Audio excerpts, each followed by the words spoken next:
So we, of course, also adopt our platform in Dynatrace, and this is just a selection of use cases that we have solved internally, and I just want to go into one example to spark your imagination what you can do with the platform. And this is an application that we have built within our DevOps team for our self-monitoring of our dev, staging, and production environments. So typically, you start off with all your data, but the challenge is getting the business value out of it. So in this case, we have terabytes of data every day that is ingested, and how do we make sure that everything is working properly and that we address issues early before they hit production.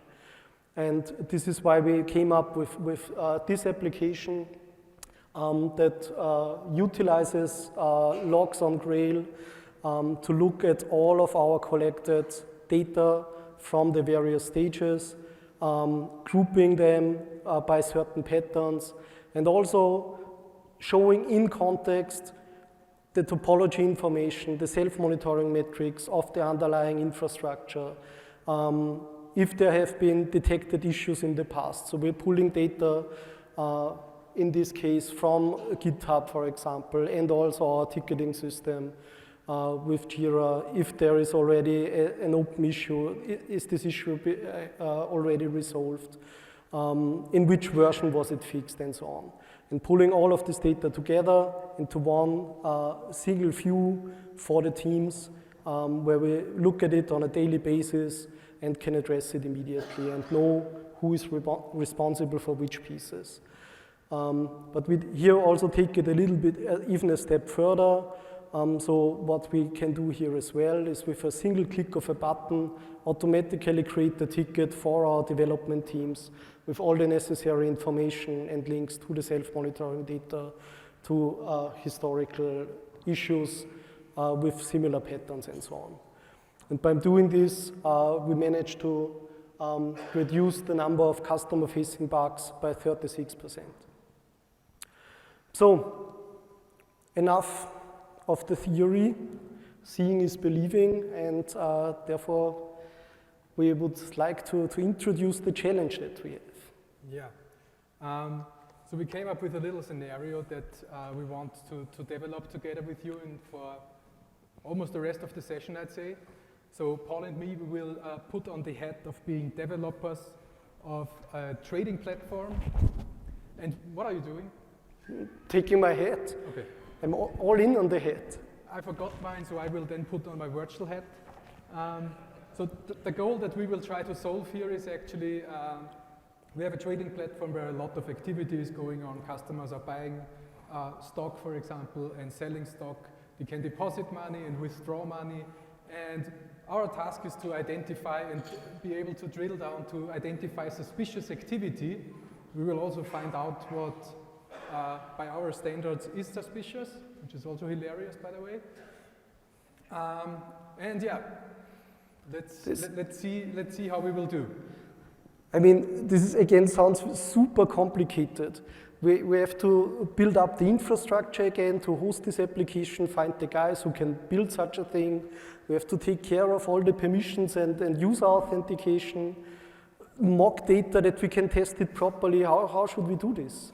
Well, you complain too much as always.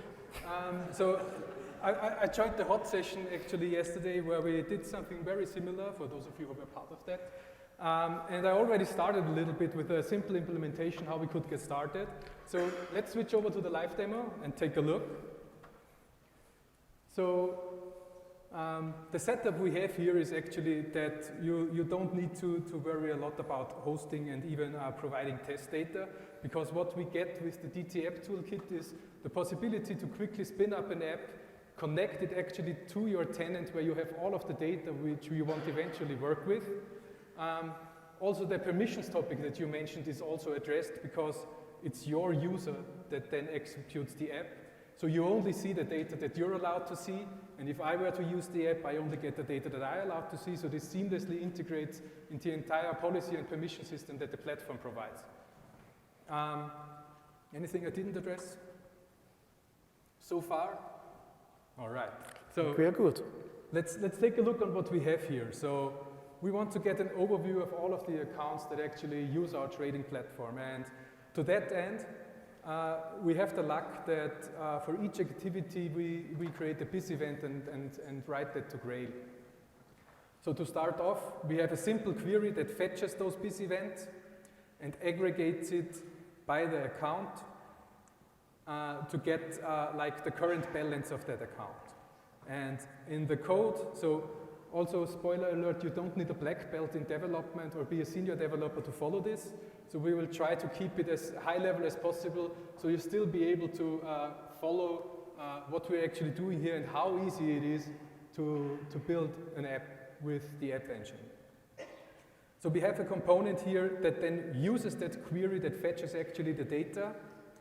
We have a simple column definition, that is we have one column for the account, one column that then displays the balance.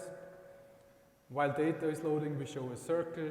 And then the whole visualization we see on the right side is actually the data table that then makes use of the data and the columns to come up with that. And you always, so it's usually an issue to make these things look good. And we got you covered on that already with all of the components that we provide out of the box. So you get the zebra stripes, so like the alternating color for each row out of the box. And also pagination is always a topic that keeps developers busy from at some point.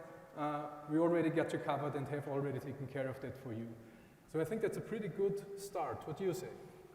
Yeah, it looks okay. I mean, the balance in euro, let's be serious. We are in Vegas here. We need dollars. And it has to be up to date, so current exchange rates. Can we do that? Well, you know, me coming from Europe, of course, I think in euros, but I understand your point. Also, I've expected it to a certain extent because I've already prepared a backend function that allows us to fetch external data. For example, the current exchange rate of dollar and US. And we can actually just take a look what is behind that URL. And Paul, you must agree with me that this is definitely the current data that we have, even though it's just a fixed JSON object for now, but it's sufficient for the demo, I guess. But I think you see where we want to go with that. So you could just fetch any data from any API that is out there and integrate that with Dynatrace and aggregate the data you already have in Dynatrace with the external data to make more sense out of it. And what if the API is not out there, but inside of my data center? That is a good question. We also have a solution for that, actually. So we have a component that is called Edge Connect that you can deploy in your data center, which would then forward the requests to be able to access internal system that's run in your data center from our SaaS tenant. So we also got that covered. But luckily, this one is publicly available. So let's see how we do with it. So we have the backend function that actually fetches exactly that data set here. And now I need to do some magic here. Oh, so what we do here is we actually, again, use a component that fetches that data, that executes the function we just saw. So this is also part of the app then, actually, the backend function. And what we actually did, and now I didn't switch the tab, is that we add an additional column to that table that is then the balance in euros. And what we do is basically just divide the amount in euros that we have by the conversion course. And by that, we actually get the balance in dollar.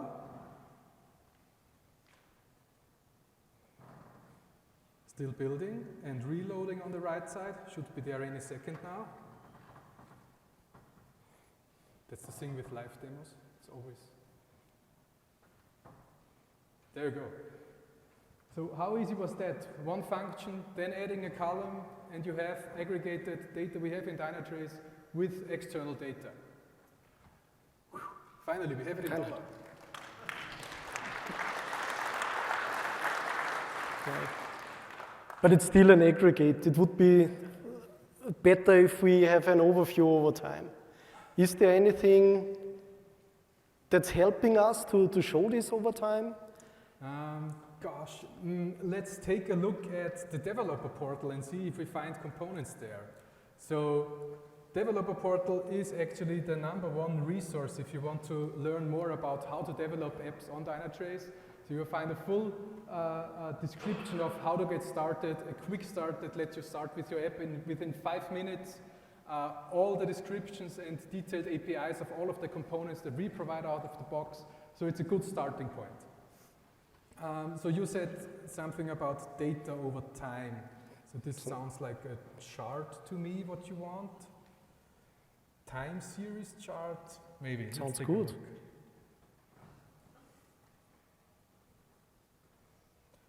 Visually represents data in sequential order of time. Well, this could be the case, that this might fit our use case. Not sure why the image is not loading. Ah, there it is. Should we try that one? Yeah, yeah. Let's do that. Maybe with bars, like bars more. Okay, lines and bars. Okay, to that end, we actually also prepared a component for that already, so you don't have to watch me type and make typo after typo. And what we'd actually do here is we fetch additional data from Grail for each individual account that we see listed here.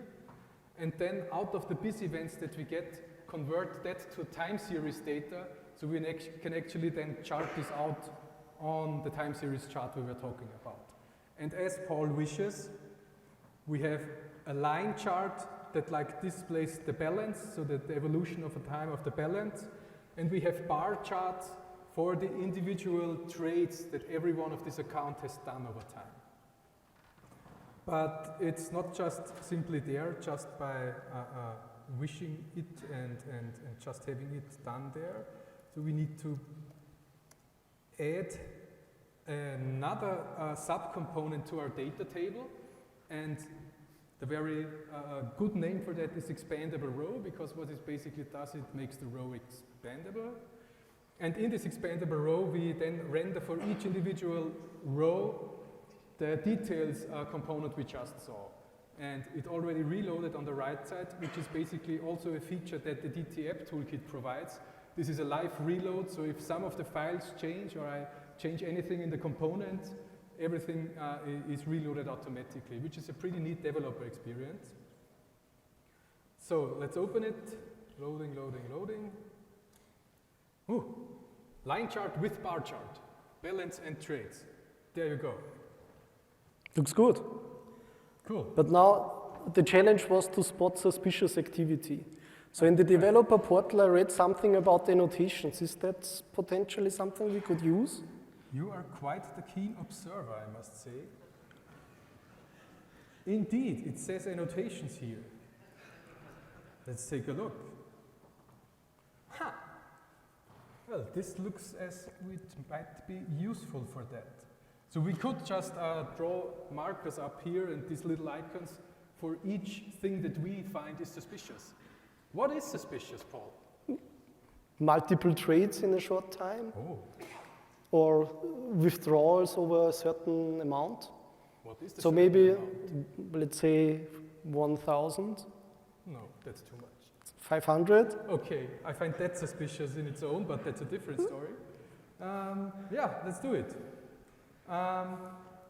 So we need to add something to that chart here actually, and that is, as we saw earlier, in the account details component. So what we will add here now is, on the one hand, a function that extracts and identifies the periods of time where there are more than 3 trades within half an hour. So we already have the data here because we did an additional query. And we also get a marker for each withdrawal that is larger than $500, as we now learned. Let's see how that looks. So we have a utility function that creates us the markers and finds these things. And then we have an annotation track on top of this time series chart. And for each of those markers that we extracted out of the data that we got from Grail, we add just an annotation marker. Let's take a look how that actually looks when it comes to life. Woohoo! You see, Alicia Phillips is quite the active trader. No suspicious activity, but there were more than 3 trades within 30 minutes. And the one with the exclamation mark, oh my God, she withdrew $570. Isn't that something? What to do It's about interesting. that? Could we react automatically on that? Why, of course we could.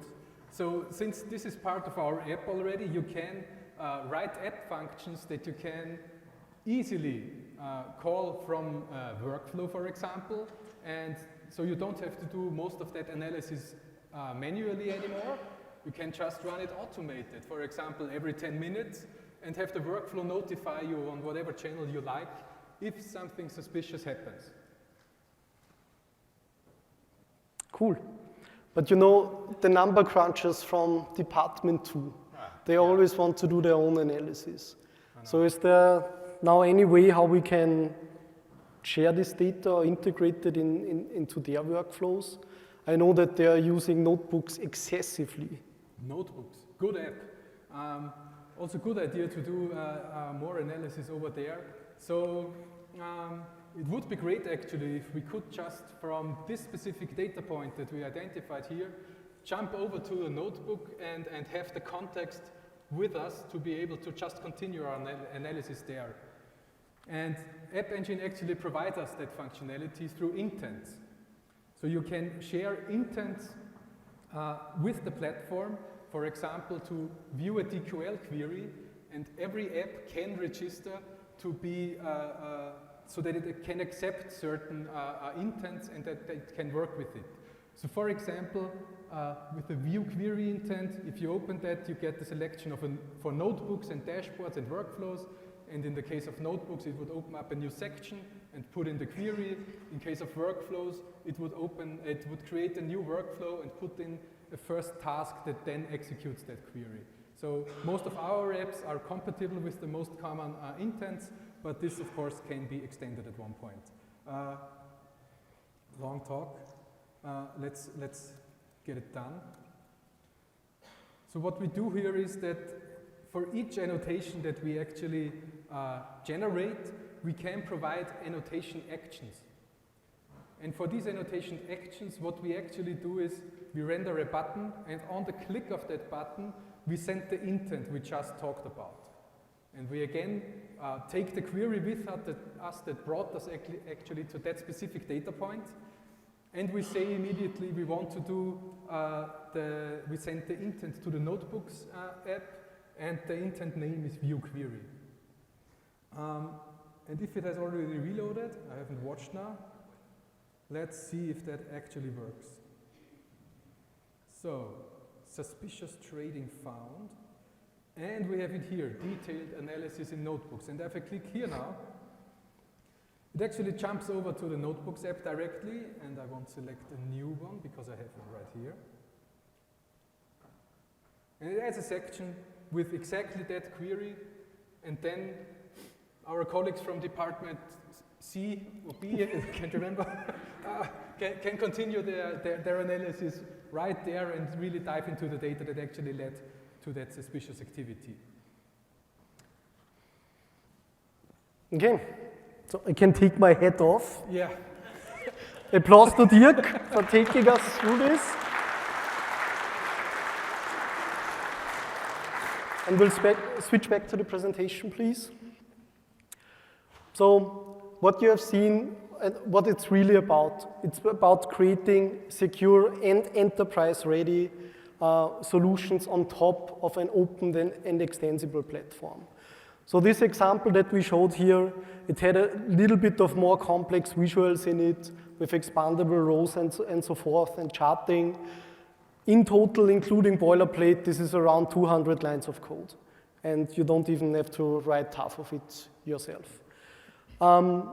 So this is the beauty and the power of AppEngine. And what we see here is a rough architecture sketch of what it actually means and brings to you.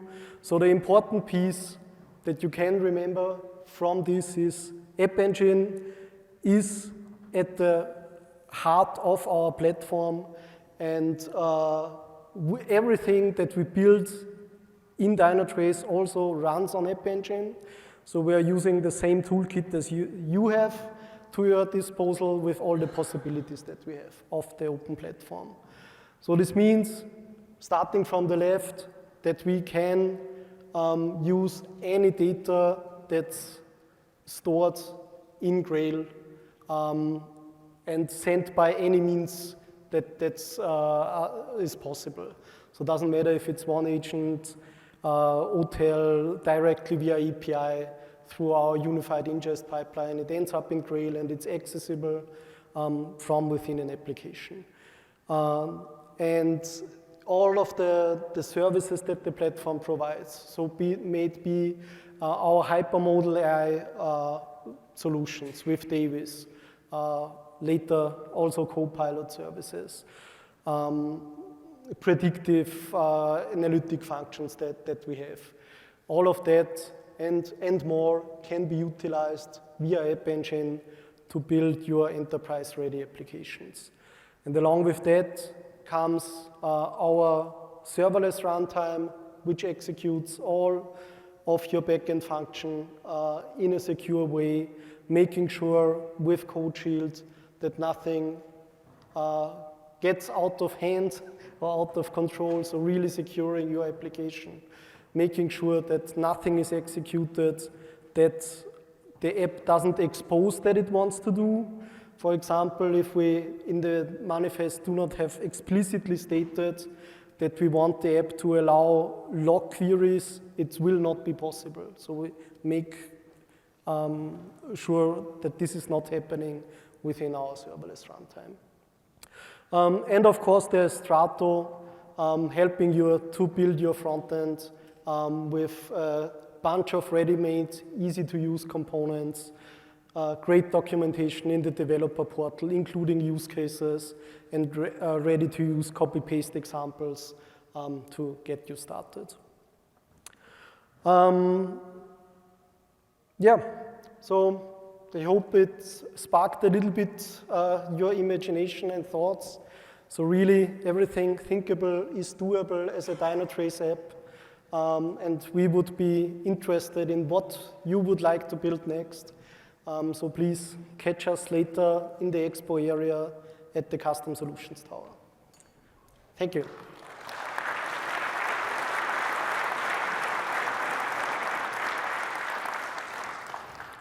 Okay, we have a few minutes left for questions. So you already mentioned that the permission problem is therefore solved internally in Dynatrace, but most of our business software or business data is behind an OAuth client or OAuth layer. So how would we implement authentication over the platform? For example, I have API keys or other stuff, and normally we would do it not hard-coded, but something like secret management. Do you take it? Yeah. So on the one hand, for repeat the question. the question was how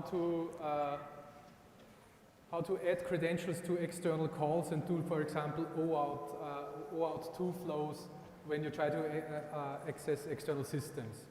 That's in a nutshell. So there are two ways you could actually approach this. So on the one hand, we have a credentials vault in the product already, where you can store like secret information that you then can access out of the runtime through an SDK. The different approach and the far more better approach from my perspective is apps can ship settings on their own. And in this setting schema, you can specify that this is a credential for a specific connection to a, let's say, Jira instance, for example. And you can have several instances of those, and you can specify the credentials in each connection and then use the connection to connect to the third-party system. So the secret is never exposed just to the function of the app when it's actually reaching out. And you can, of course, do OAuth 2 flows also. So just client ID, client secret as credentials in the settings schema.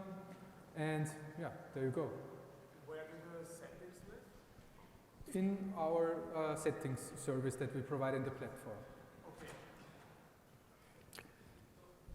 In the same vein, is there a way to, if we're integrating with our own SSO, is there a way to pass SSO tokens through the system?